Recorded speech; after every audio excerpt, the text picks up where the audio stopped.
All right, my friends, welcome back to Frogboy X1 Gaming and Tech Reviews. I'm Andrew, and today we have another shilling AMD video for you. So sit back, relax, and let's talk about this. So, as you guys know, RDNA 3 now has access to FSR 4.1. So this is the Int8 version.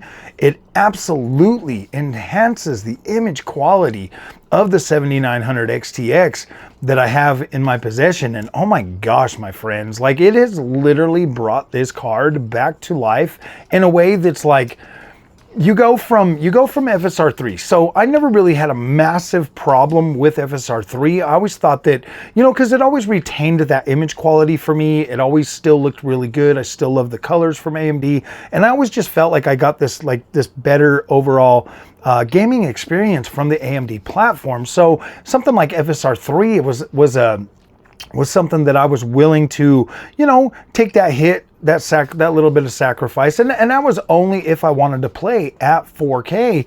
I would do that. Like I would accept that, and most of the time, my experience would be pretty good. Normally, I just run that card on the 3440 by 1440p OLED monitor, and it was absolutely perfect, like zero issues on the 7900 XTX. But obviously, at the beginning of this generation, AMD was nice enough to send out the 9070 XT, and I basically was using that the whole time. I had essentially side graded over to the 9070 XT, and yes, the FSR 4.1 on there with the FP8 is absolutely how would you say it? Impressive. Like it was pretty impressive right out of the gate. Was trading blows with DLSS 4 right at the beginning of this generation, and I was like, gosh damn, this looks incredible. Because there's always been this thing with DLSS up till about DLSS 4, where it would kind of, in my opinion, and a lot of people, I don't think a lot of people noticed this, and if they did, they just didn't care. It was just like, whatever, I don't care, monkey, or it's like they would just close their eyes to it, and it's fine. Like a lot of us do that. Like there's always things that we're going to overlook on the products that we like, little issues we don't nitpick about them, and we kind of gloss over things and stuff, and that's just human nature. Okay, that's just human nature. It's just something that you got to kind of get used to, especially in the tech space, man. There's just so much stuff out there that people will rant and rave about, and they just pretend to be mad. And at the end of the day, you get whatever hardware you can get, you get what you can afford, and then you make do with what you got. And you know what, guys, it was never a money issue for me choosing AMD. Like it was never like, I was never like forced into AMD because of price or cost or anything like that. I mean, I legitimately have an RTX 5090 sitting right there. It was never about the cost. It was always about what is the best experience forward for me in my gaming. And I've always just felt from the day I got the 7900 XT, that was the first AMD card that I got. And honestly, guys, people were so negative about AMD when I first started PC gaming that I legit went for the most, well, not even the most expensive card. Like I just went for that one. That one was easy to get, and I could get it the next day or something on Amazon. I don't even remember. I was just like, all right, I'm giving AMD a try, and then if I don't like PC gaming, I'm just gonna stick with my Xbox and my PlayStation.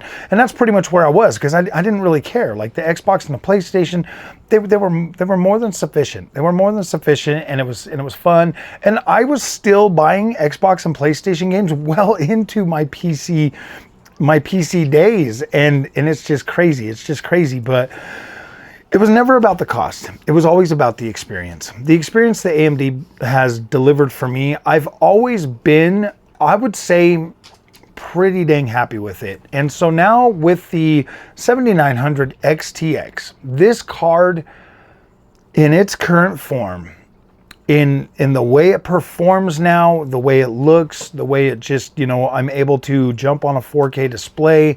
I'm able to get my beautiful colors. I'm able to get clean, consistent gameplay across the board with FSR 4 in over 300 titles.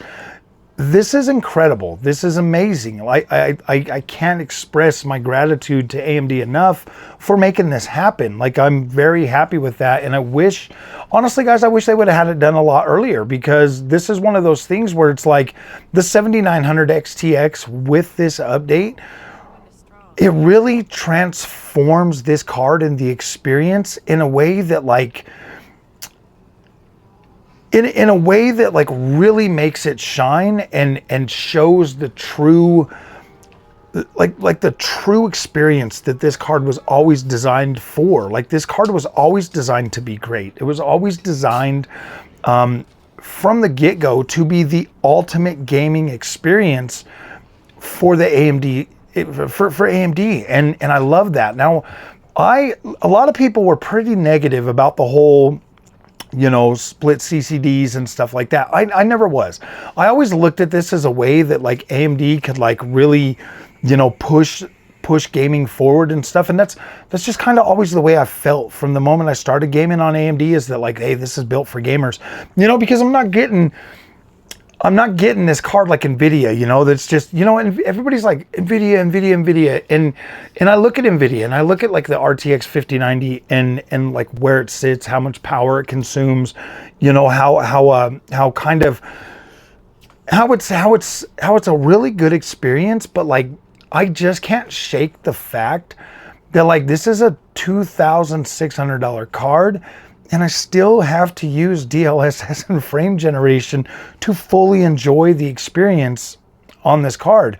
And so when I look at something like the 7900 XTX, that's a fraction of that price, and it's got 24 gigs of RAM, I can play everything, it runs smooth, and it looks incredible. It absolutely does look incredible. I look at the experience that I've had over the last year and a half with the 9070 XT. And, you know, not having access to the 7900 XTX as long as I did, almost a year without the 97 or the 7900 XTX. I went almost a whole year without that card, and, you know, pretty much just, you know, let the 9070 XT do its thing. And I got to know this card like so well, the 9070 XT. I got to know this card so well and understand its quirks and understand how it played games, understand what it likes and what it doesn't like. And like this card really thrives. Like the 9070 XT is such an incredible card that's actually a 70 class card when you really look at this, whereas the 7900 XTX is a 90 class card. This is meant to be that higher end tier, like the top of the line. And to see AMD bring out 70 class and essentially give it 90 class performance, like pretty damn close. Like this card really does teeter in between 7900 XT and 7900 XTX. And so you look at that, and just the sheer fact that this card is essentially 90 class, but it has significantly lower CUs. It's got 60 CUs, whereas the 7900 XTX has the 96 CUs, and it's just an incredible beast. Like it's just such a, it's very stable. You know what I mean? Like this card is so stable. It just feels so robust.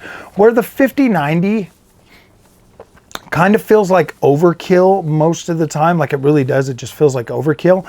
The 7900 XTX feels like really good at 4K now. Obviously frame generation, obviously upscaling is definitely a major part in gaming these days. And, you know, guys, honestly, think about this for a minute. If we didn't have DLSS, or we didn't have FSR, we didn't have frame generation, and we were getting the visual quality that we're getting right now, like I wonder how much more upset we would be, because we have these crutches, we have these tools that we can essentially bypass the performance, and we can essentially get our cake and eat it too. And a lot of people are using this technology, guys. Like don't let anybody fool you. Everybody's using it. Everybody's happy.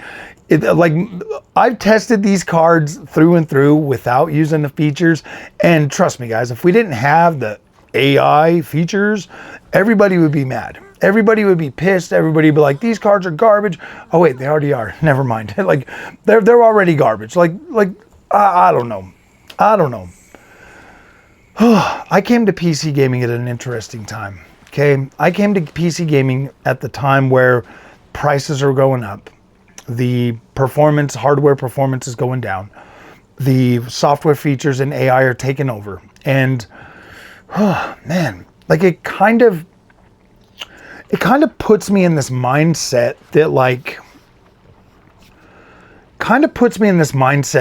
gaming right now is in a very, very unpredictable spot. We've got massive juggernaut companies like Bungie legitimately getting gutted just the other day. And Destiny was such an incredible freaking game. Destiny 1, Destiny 2, absolutely phenomenal game, man. I don't know what happened. Like, I don't understand how it could fall from grace so fast. And then you just see that, like that domino effect across the industry that is pretty much like gutted so many studios. It's like gaming right now, the way it sits is in such an interesting spot right now. It's almost like you don't want to tell anybody about the games that you actually like. And then there's like these specific games that'll come out, you know, like the Black Myth Wukongs or the freaking, you know, Crimson Deserts or like all of these games that like people just rally around, you know, and they'll completely like trash like other games that are pretty much on par or just as good, you know. It's funny to me that like so many people rally around Crimson Desert, and this game is more bloated than a freaking Ubisoft game, and you know, and it's just wild to me. It's just wild to me that like people choose to rally around, and I look at it, and I look at everything the same, and I just see so much inconsistency in the experience out there in YouTube. And so when a card like the 7900 XTX is like brought back to life with something as simple as FSR 4.1 that truly breathes new life into this GPU, it kind of makes you wonder. It's like, what more can we actually get from the hardware we actually already have right now? Do we need new hardware? Can we actually be good with what we have? Could developers and software stacks and all of these other things, could they be changed? Could they be altered? Could they be adapted? Could they be optimized better to give us significantly better performance than we already have, and be able to, you know, kind of mitigate some of this expense that's literally being thrown towards gamers, in a way that's like very aggressive, very violent. So yeah, obviously we got this lawsuit over the 3 main RAM manufacturers right now going through court, and honestly, hopefully that changes something. Hopefully it makes something a little bit better. But you know, at this point, these guys are a cartel. They're fixing the prices. They're out there, you know, basically signing up, like Microsoft or Micron is signing 16 companies to a 5-year plan. You know, that there's like they can't go below a certain point, but they can't go above a certain point, and basically locking them into these contracts that they can't get out of and stuff. And it's like, obviously, as soon as Samsung and SK Hynix start doing the same thing, like I just feel like things are going to be very, very turbulent for a while when it comes to gaming. And so AMD breathing new life into the RDNA 3 stack. I just thought that, you know, I'd make a video, give them a little bit more praise, you know, kind of cheer them on for that, because AMD needs all the freaking praise they can get in times like this, because they are keeping the prices lower. They are trying to keep gaming affordable, and they're still trying to give you, or at least bring enough power. Like 9070 XT, my friends, is absolutely incredible for gaming. Across the board, incredible. Definitely more affordable when you compare that to the competing Nvidia type cards. Very affordable, definitely incredible. I would encourage more gamers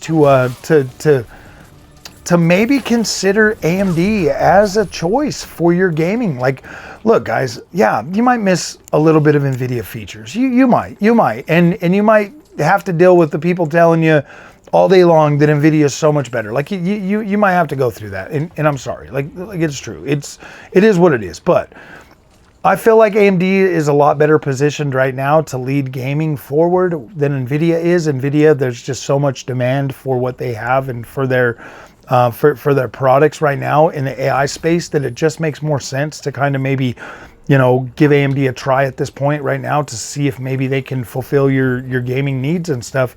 Obviously, Steam Machine, they brought out Steam OS. You can build yourself a full-on AMD rig and you can get away from Windows. You can legit build your thing out. I mean, look at Meta PCs. They got that Steamroller coming out, and that's actually a pretty interesting deal. $12.99 for the Steamroller. You've got a full-size GPU, you got a full-size motherboard, you've got, like you can legit upgrade that to any other AMD GPU you want, and he's threw a 9600X in there. That's a pretty damn good CPU. Very, very good. I've actually was running one for a while.